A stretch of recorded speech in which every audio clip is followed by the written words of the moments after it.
Buenas noches, edición número 392 de Entre Ustedes y Nosotros. El año último, en materia de derecho, por así llamarlo, respecto de los abogados hubo y de la comunidad, de la ciudadanía en general, hubo algo muy fuerte que fue el comienzo del proceso de reforma del Código Civil. Digo muy fuerte porque el Código Civil nuestro, que fue aprobado por una ley, la 340, allá por el año 1869, y que comenzó a regir a partir de 1871, el 1 de enero de ese año, es un código que estaba inspirado básicamente en el Código de Napoleón, de 1804. Buenas noches, Osvaldo. Buenas noches, Jorge. Me entusiasma hablando con este tema, será por mi raíz civilista. Vos estás más vinculado al derecho público. Como vamos a hablar acá con un especialista maestro, en el sí, tema.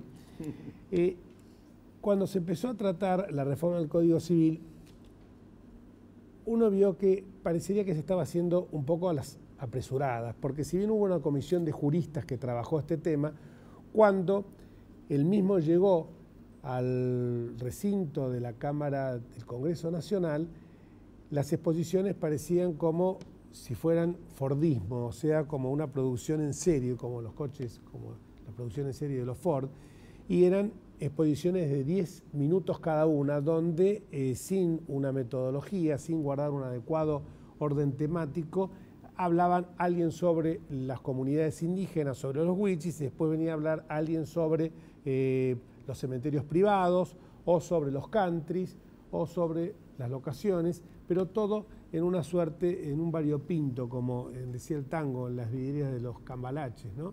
O sea, todo mezclado y sin guardar una metodología y sin tampoco guardar la mesura y la prudencia necesaria como para que se pudiera realizar un debate rico, reflexiones sanas, que semejante reforma hecha ya del Código Civil, porque pensemos de que no solamente la reforma, sino que es el Código Único de las Obligaciones Civiles y Comerciales.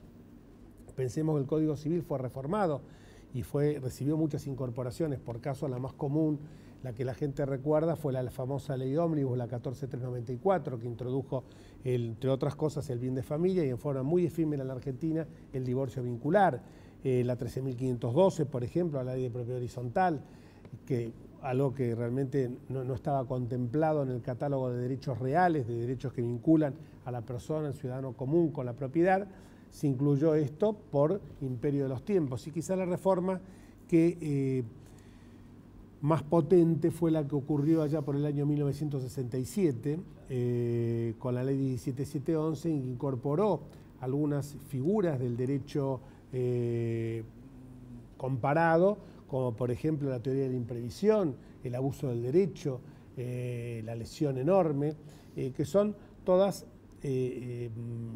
figuras nuevas que fueron acompañando el devenir de los tiempos, sin olvidarnos por supuesto la 23.515 que estableció el divorcio vincular en la Argentina, y otras leyes, pero quizás este cambio que se pretende hacer es en algunos aspectos a contramano de lo que indicaría el sano juicio. Y digo esto por algunos temas que realmente merecen la preocupación. El nuevo enfoque que tendrían las relaciones y los vínculos de familia, por un lado, y por el otro lado, parecería que se pone más énfasis, más allá de lo que tanto cacarea el gobierno, de terminar con el neoliberalismo, y parecería ser que donde se está poniendo más énfasis es en algunos derechos reales nuevos, como por ejemplo el de los que hablaba de los cementerios privados, de los country, de los clubes de campo, de los tiempos compartidos. Y por el otro lado también algo que realmente es preocupante, que es eximir a los funcionarios públicos de responsabilidad por el ejercicio irregular de sus actos. Y esto es muy grave, porque el código hoy todavía vigente, que yo evocaba como la ley 340, para que la gente tome la magnitud por el número de la ley, de que estamos hablando del año 1869, establecía muy claramente que todo aquel que ejecute un hecho que por su culpa o negligencia ocasiona un daño a un tercero, creo que es el artículo 1113 del Código Civil, Pero en el 1112 el artículo pretérito señalaba una responsabilidad muy fuerte a aquellos funcionarios, más allá de que les pueda caber penalmente o por el derecho público, derecho administrativo, al funcionario que responda por los actos cometidos en ejercicio de la función pública. Pensemos que con este paraguas que se quiere poner para trasladarlo al tema presente, al tema de los tiempos actuales, todo lo que se está investigando sobre Amado Boudou, más allá de que hayan desaparecido expedientes misteriosamente, podría quedar sin ningún tipo de responsabilidad para él, nada más que la penal, pero sin responder civilmente por los daños ocasionados a terceras personas. Y esto es muy grave, porque el proyecto, como había salido de la Comisión de Juristas, no contenía esta exhibición de responsabilidad y sí la tiene en el que es remitido por el Ejecutivo al Congreso. Para hablar de todos estos temas, hoy tenemos a un especialista en Derecho Civil, el doctor Aníbal Piaggio. Gracias, Aníbal, por estar con nosotros. El doctor Piaggio, aparte de ser un excelente civilista, ha recibido una cantidad de premios que hablábamos recién con Osvaldo. Entre otros, del Colegio Público de Abogados otorgó el premio Maestro del Derecho en el año 2010. 2010. Así que y si me permitís agregar algo, tuve el honor durante un tiempo de acompañarlo como ayudante cuando era profesor de obligaciones, así que ahí aprendí mucho de derecho civil patrimonial. No fui contagioso, pero fue el derecho público. Después me fui al derecho público, lo traicioné. Aníbal, esta reforma da para hablar varios programas, pero en aquellos temas que más pueden repercutir en la gente, por ahí yo me fui con algunos tecnicismos por ahí de paseo recién cuando hablaba, pero tratar de ver cómo esta reforma del Código Civil, que también es la unificación, lo que tanto ambicionó este gran maestro del derecho civil que fue Atilio Aníbal Alterini, recientemente fallecido, que era la unificación de las obligaciones civiles y comerciales, se ven plasmadas en este proyecto. Pero ¿cuáles serían los puntos que vos ves que van a repercutir más directamente en la vida cotidiana de la gente y cuáles es donde vos también ves mayores dificultades? Bueno, lo primero que aprecio es una coincidencia básica con lo que acabas de decir. Esta ha sido una reforma de la cual, disculpen que sea un poco autorreferencial, que de comienzo me parecía entusiasmante por los que parecía que iban a ser los nombres que en la postre fueron, de los proyectistas. Pero no podíamos esperar nada mejor en términos de solvencia técnica, de solvencia moral, de ponderación y de antecedentes a la vista.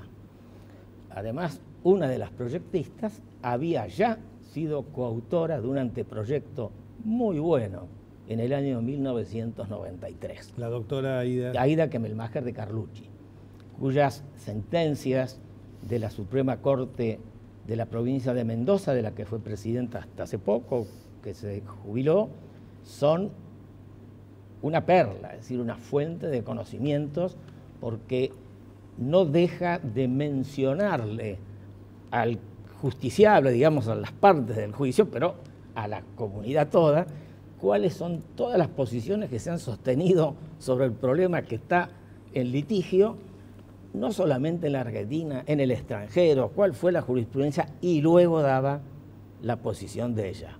Más de uno habrá sacado una tesina con material de la doctora Kemelmacher de Carlucci. Es decir, yo tengo una admiración especial por ella. Ahora bien, todo lo que parecía un auspicioso prólogo, luego fue como tornasolándose. Primero, no quiero ser desagradable, pero como lo vi por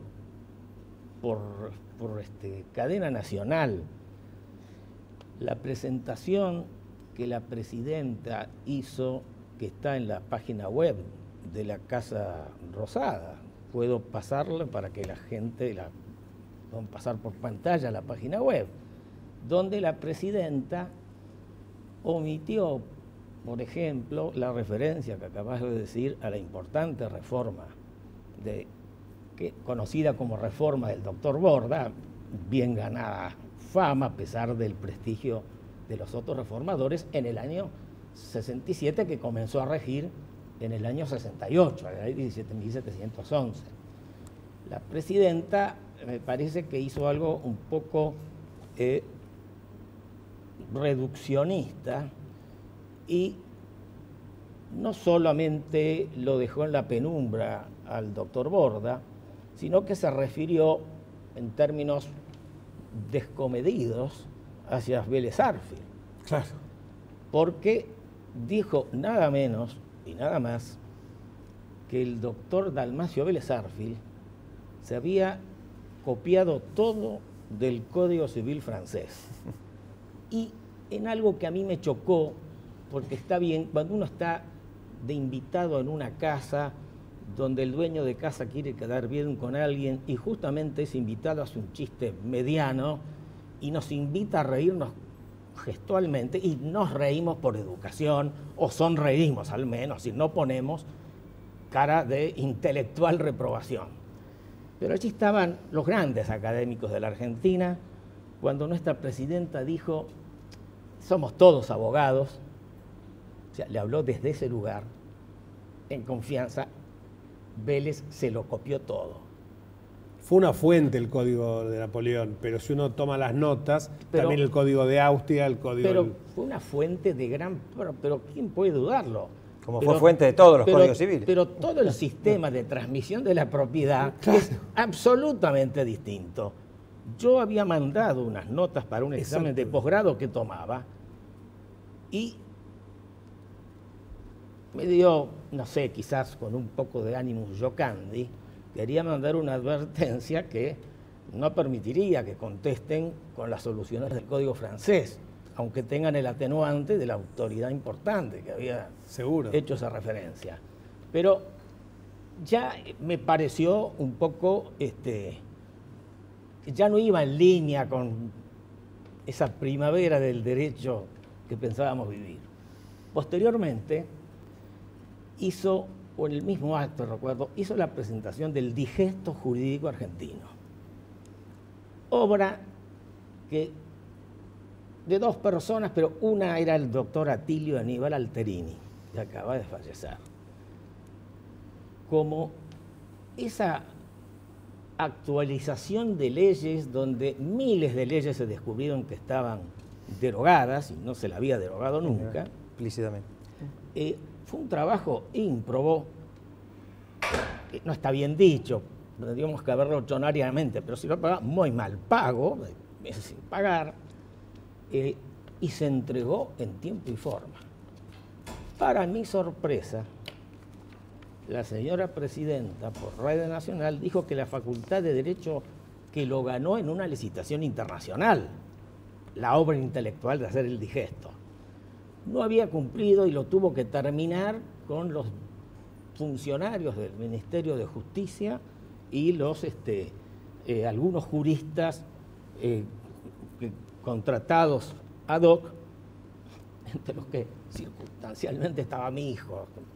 Pensé que si había algo malo me lo habría dicho, no sé, no tendría el secreto profesional hasta ese punto. Y ahí me entero que no estaba bien. Lo cual me dejó sorprendido. Y luego, cuando le ponen tiempo y forma para terminar una obra que lo que no tiene que tener es un plazo perentorio de terminación. Al Congreso, le fija al Congreso.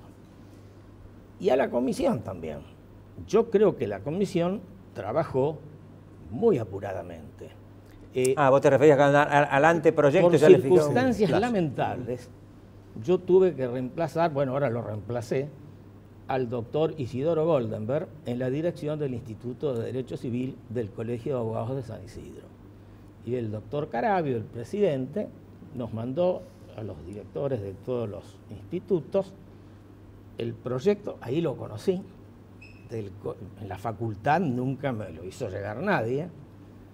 Es decir, lo que conocía era por algún amigo que estaba, era como una especie de información reservada. Ahí pidiendo que en un mes y medio demos la opinión. Entonces, le explicamos que teníamos que, a la luz de los fundamentos, no podíamos entender o comprender el contenido profundo y los bordes exactos de alguna reforma.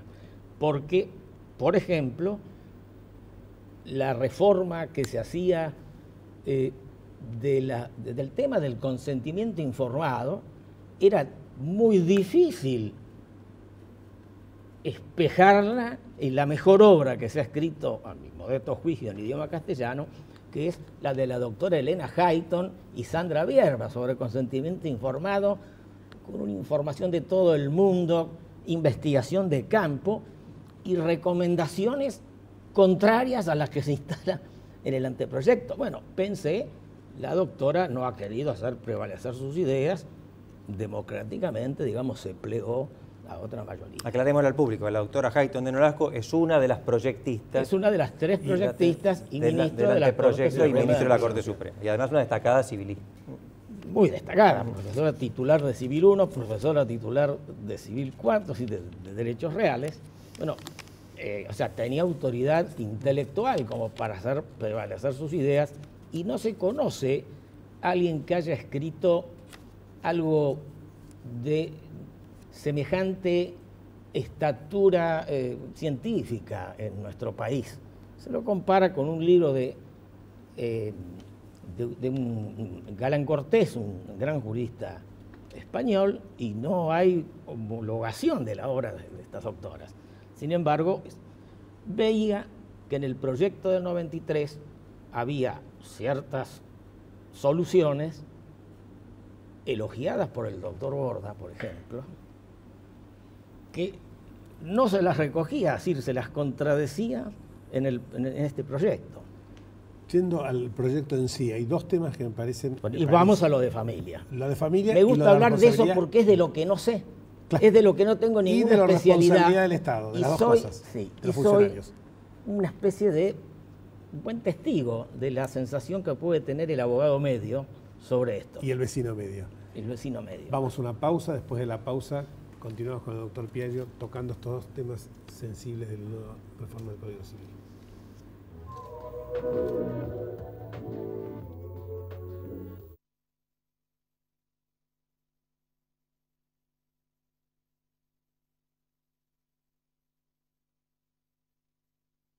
Estudia con los que saben. Carreras cortas con salida laboral. Consultor inmobiliario, tasador, martillero público y corredor. Presencial y a distancia. Instituto de Capacitación de la Cámara Inmobiliaria Argentina. www.isi.edu.ar.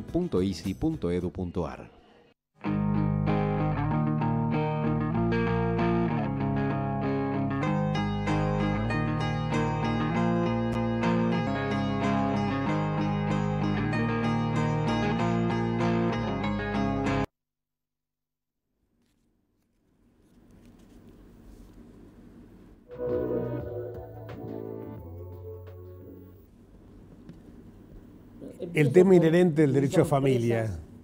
En el tema en el que no tengo ninguna especialidad, por lo que si lo sé yo, lo tienen que saber todos. Empiezo de atrás para adelante. El 7 de junio del 2012, la Corte Suprema, es decir, la Corte de Casación de Francia, le negó el exequatur a 2 sentencias extranjeras, una de Gran Bretaña y otra de Canadá, que el exequatur es aceptar e inscribir en Francia una sentencia pronunciada por un juez extranjero otorgando la adopción a 2 personas del mismo sexo. Entonces, la Corte, el mismo día, 7 de junio, de Francia, les negó el exequatur diciendo que ello importaba la inscripción de un niño como nacido de 2 padres, lo que atentaba contra el orden público internacional de Francia. Superaba, digamos, franqueaba el límite de tolerancia permitida a la aceptación de otros derechos. Inclusive hizo una acotación que se va a entender cuando diga otra cosa. Le pregunto con toda sinceridad, ¿Ustedes vieron a alguien que comente esto? No. Pero yo pensaba que hasta en los diarios de tirada popular saldría notición. A mí me llega por una cosa gratuita, Alert, de Dalloz, una editorial francesa, y luego viene otro comentario de Marochelá, que para bochorno nuestro, dice, son 2 sentencias rendidas en formación plenaria, o sea, en plenario de la Corte de Casación, y prometen una gran publicidad. No la tuvo en la Argentina. Sigo en orden decreciente, digamos. Yo veo que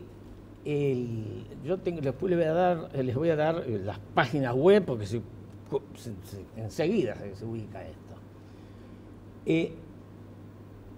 Pienso el letrado que lleve a 2 personas del mismo sexo, muy inteligentes, que tienen una beca, no sé, del CONICET, quieren ir a Francia con su chico, allá, si piensan que esto va contra el interés superior del niño, o se vuelve a la Argentina, o allá no va a poder continuar con el chico. Se lo dan en adopción a quienes creen que... No abro juicio, abro juicio de la calidad de la información recibida. Seguro. Luego, otra solución, que es lo que mal se conoce con el nombre de alquiler de vientres, en realidad es gestación por sustitución o gestación por otro. Me ahorran detalles, creo que más o menos se comprende. Sí. ¿Qué dice los fundamentos? Lo leo textual. El derecho comparado reconoce 3 posiciones frente a la gestación por sustitución. 1, abstención. 2, prohibición. 3, regulación. El anteproyecto sigue la tercera postura por diversas razones, dado que esta técnica es practicada lícitamente en varios países extranjeros. El consumidor de información supone que hay un 33% y 33% de aceptación. Sin embargo, ya puesto a ver qué pasa, y veo que el Senado francés publicó el estudio de Derecho Comparado número 182 del año 2008, donde surge que es una minoría absoluta, es decir, está prohibido en Francia, Alemania, Suiza, Austria, y los países como nosotros. Los países escandinavos no lo pueden, dependen de las leyes de ética médica, pero distan de hacerlo. En Estados Unidos, solo 7 estados los permiten el alquiler, sustitución por sustitución. Pero lo que creo que no podían no informarnos los proyectistas, porque lo sabían, si me interesó, es que hacía 1 año y pico antes de presentar el proyecto, o sea, el 6 de abril del 2011, que según la doctora Medina hubo también uno anterior de España. La referencia es un trabajo de la doctora Graciela Medina. Ella sí que es una autoridad en esto, puedo hablar con mucho más solidez que yo. Yo leo datos, y esta sentencia le niega 3 sentencias del mismo día. 2 le niega el exequatur a Minnesota y otro a la Corte de California. Es decir, 2 a la Corte de Minnesota y 2 a la Corte de California. O sea, que la solución que se propone ya se sabe que tiene problemas de extraterritorialidad. A mí me parece, aún no sabiendo nada, que a cualquiera, para decidir si me inclino por esta solución o no, es un dato relevante. Seguro. Creo, discúlpeme la grosería, pero si a mí me venden el mejor producto y no me dicen que no tiene repuesto fuera, Claro. No me engañan con la calidad del producto, pero además creo que me tenían que haber dicho, se equivocan todos, por esto. Y no darlo exacto. Pero hay otra cosa que me preocupa más. En el año 2011, también se puede leer en internet, pero a fines del 2010, un estudio completísimo de la Academia de Medicina de Francia. ¿Cómo saldrán estos chicos? Los que provienen de la gestación por otro. Es la pregunta que antes de preguntarnos por la ley, ¿saben algo de qué va a pasar? Seguro. En los últimos 2 minutos de programa, discúlpame, Sí. el tema de la responsabilidad que me preocupa tanto. Una cosita. Estos son temas que yo no tengo opinión formada. Y vos No, decís, la opinión, pero la lo que única digo opinión es que trato de compartir no. es si estamos bien Ah, informados, no, a eso voy. Claro. omitiéndonos esto. a eso voy. Una Exactamente. actualización del Código Civil, como es necesaria, no debería incluir cosas que requieren un debates específicos y muy profundos. A esto voy, Seguro. creo que Claro, pero me parece que hay defectos sustantivos en la calidad y cantidad de información que se da. Y ahora Porque preguntarle que puede se nos va el ser que se tiempo. piensen que no es importante. Creo que sí es importante. Seguro, estamos hablando de fallos, además de países que han tenido una Ya tradición tuvimos la jurídica. fragata Libertad, no quiero No, un chico, seguro. unos bebés. El tema de la responsabilidad de los funcionarios, eso me preocupa muchísimo, porque a veces Bueno, uno se pone a pensar... Yo pienso, no me gusta hablar en primera persona, comparto la opinión de gente bastante más importante que yo, que dice que solo con estas reformas a los que hay que añadir la mutilación de las acciones colectivas, solo con esto ya no se tendría que aprobar el anteproyecto. Porque esto, primero, es una especie de lesión a la, digamos, a la propiedad intelectual moral, como el derecho moral de autor de los proyectistas, que no se merecen. Claro. Aclaremos que el Ejecutivo, claro. aclaremos que el Porque esto Ejecutivo no es manda de un los proyecto proyectistas distinto. tan prestigiosos de los que yo hablé, sino es una modificación hecha por el Poder Ejecutivo. Sin Parece que es para preguntarles. colocar un paraguas de impunidad sobre todos los desaguisados Claro. que se están cometiendo Y hoy, ¿no? cuando lo que se esperaba era que se retomara la solución de la reforma que hubo en el año 87, también que intervino el doctor Alterini. No solo la responsabilidad del Estado y del funcionario, sino que en cada oportunidad que el Estado era denunciado, tenía que hacer una acción recursoria de repetición, o sea, ¿cómo podemos decirlo en términos distintos? Contra el funcionario. Exactamente. O sea, lo que tuvo que pagar al tercero, lo reclama al funcionario que comprometió la responsabilidad del Estado por su negligencia. al revés, hay que profundizar la Hay que responsabilidad. profundizar, es decir, cuando esperábamos que íbamos para adelante, que era lo, comillas, progresista, hemos dado un paso. Parece que para garantizar la impunidad de aquellos funcionarios que cometen irregularidades o los casos de corrupción queden al margen de la ley, ¿no? Te diría, todo se comporta como si fuera así. Como Claro. no estoy en la intimidad del poder, no puedo saber los designios últimos. Muchísimas gracias, Aníbal. Muy bien. Y este tema lo vamos a seguir profundizando a lo largo de este año porque va a tener un alto voltaje parlamentario y político. Hasta el próximo martes, si Dios quiere. Chao. Yeah.